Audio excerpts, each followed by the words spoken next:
हम तमाम मांगे जो हमारी थी वो मान ली गई है।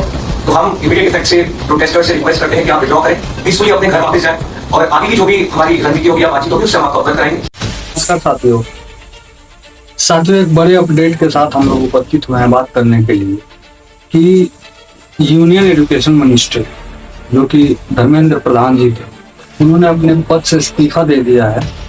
प्रधानमंत्री को उनका इस्तीफा लेटर भेज दिया गया है। यह लेटर जो है भेजा गया है, उसके प्रधान जी ने अपने पर्सनल रीजन बताए हैं। उन्होंने अपने व्यक्तिगत रीजंस की वजह से यह पद छोड़ने का दावा किया है।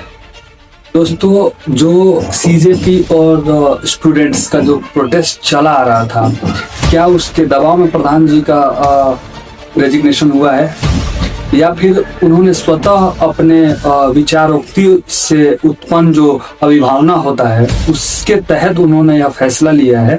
ये हम लोग चर्चा करने वाले हैं। आज का ये विषय है, अभी अपडेट आया हुआ है, तो इस पे हम लोग बात कर लेते हैं।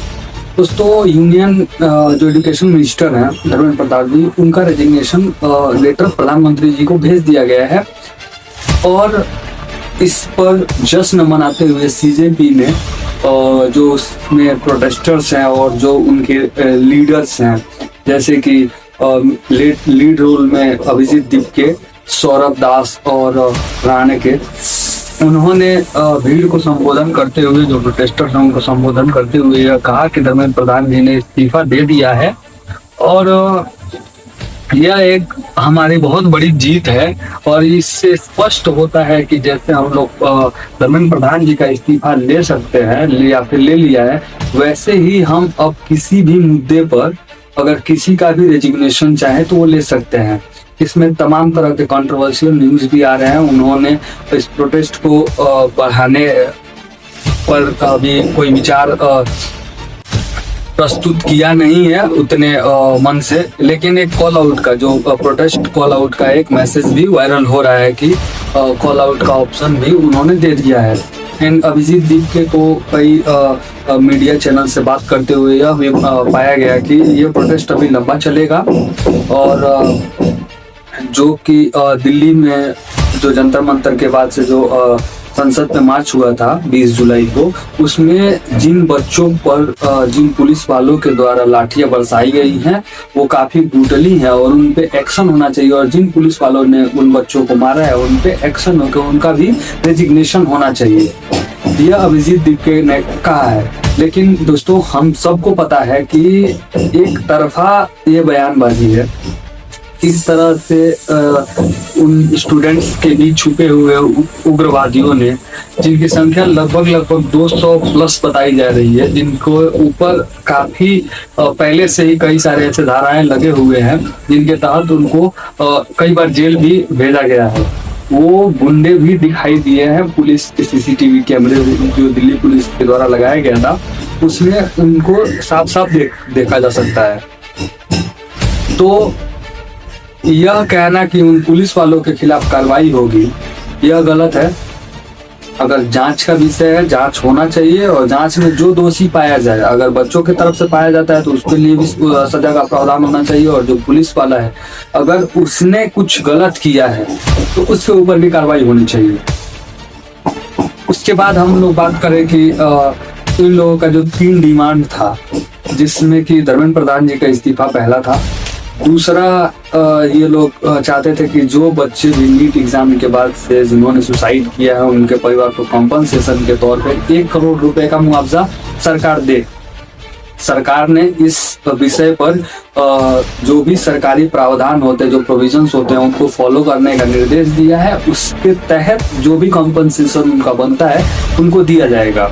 दूसरी मांग भी लगभग पूरा हो गया। तीसरा डिमांड इन लोगों का था कि 20 जुलाई में हुए जो दंगे थे तो पुलिस वालों के मारा पीटा गया था, पुलिस वालों ने लाठी चार्ज किया था। तो जितने सीजेपी प्रोटेस्टर के मेंबर थे या फिर जिन बच्चों पर जो भी एफआईआर हुए हैं, जो निर्दोष हैं, उनको कॉल आउट कर लिया जाए, यानी उनका जो एफआईआर हुआ था उससे वापस ले लिया जाए। सरकार ने इस मुद्दे पर थोड़ी सी असहमति जताते हुए उनसे बातचीत में कहा है कि ये जो 250 के लगभग जो गुर्गे हैं जो गुंडे हैं जिनके ऊपर कई सारे लोगों के ऊपर यूपीए के तहत धारा लगा हुआ है, वो लोग भी उसमें दिखाई दिए हैं। तो प्रोटेस्ट में ये लोग का क्या काम था? तो अगर ये आपके लोग हैं तो आप भी नपोगे। सरकार ने खुले तौर पे तो नहीं कहा है, लेकिन यह हो सकता है। तो अभी सरकार इस पर असहमति जताई हुई है और इस पे जांच चल रहा है। अगर इनके तरफ से कुछ भी ऐसा बयानबाजी होता है तो आगे क्या करती है सरकार, यह भी देखने लायक होगा। बाकी धर्मेंद्र प्रधान जी का इस्तीफा हो गया है, अभी अप्रूवल नहीं मिला है। अप्रूवल के लिए मोदी जी के पास गया हुआ है, कैबिनेट में इस पर चर्चा होगी। फाइनल अगर हो जाता है एक्सेप्ट तो भी हम आपको अपडेट करेंगे। लेकिन यह इतना न्यूज़ था। प्रोटेस्ट में दोस्तों कई सारे जगहों पर ऐसे प्रोटेस्ट देखने को मिले थे जिसमें तमाम बयानबाजी किया जा रहा था। जो जेनजी है उसके द्वारा गाली अभद्रता भाषा का प्रयोग करना, इंडियन आर्मी को गाली देना, प्रधानमंत्री की माता को गाली देना, अमित शाह को गाली देना, ऐसे ही तमाम बड़े चेहरों को गाली देना, यह किस तरह का प्रोटेस्ट है?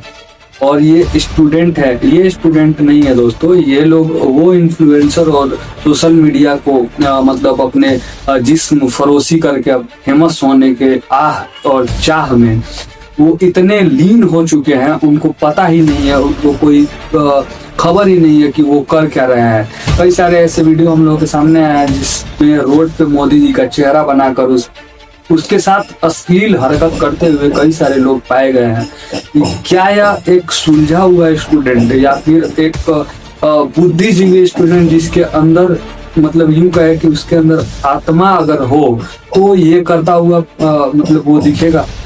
ये कहीं से कहां तक भी फेयर नहीं है। ये लोग प्रोटेस्ट के नाम पर बस अपना जो उनके अंदर भरा हुआ है, जो सेक्सुअलिटी भरा हुआ है उनके मेंटल ऑप्शंस में, वो बस निकल रहा है। हम तमाम मांगे जो हमारी थी वो मान ली गई है, तो हम इमीडिएट इफेक्ट से प्रोटेस्टर्स से रिक्वेस्ट करते हैं कि आप विड्रॉ करें, पीसफुली अपने घर वापस जाएं और आगे की जो भी हमारी रणनीति होगी या बातचीत होगी उससे हम आपको अवगत कराएंगे। अभी अभी उनका कॉल आउट का मैसेज आया है, देखते हैं आगे प्रोटेस्ट कितना आगे जाता है। ताकि इस पर आप लोगों का क्या राय है कमेंट में जरूर बताएं। वीडियो ज़्यादा से ज़्यादा लोगों तक शेयर करें और बेल आइकन को भी दबाएं ताकि आने वाली वीडियो का नोटिफिकेशन आपको टाइम पे मिल जाए। धन्यवाद।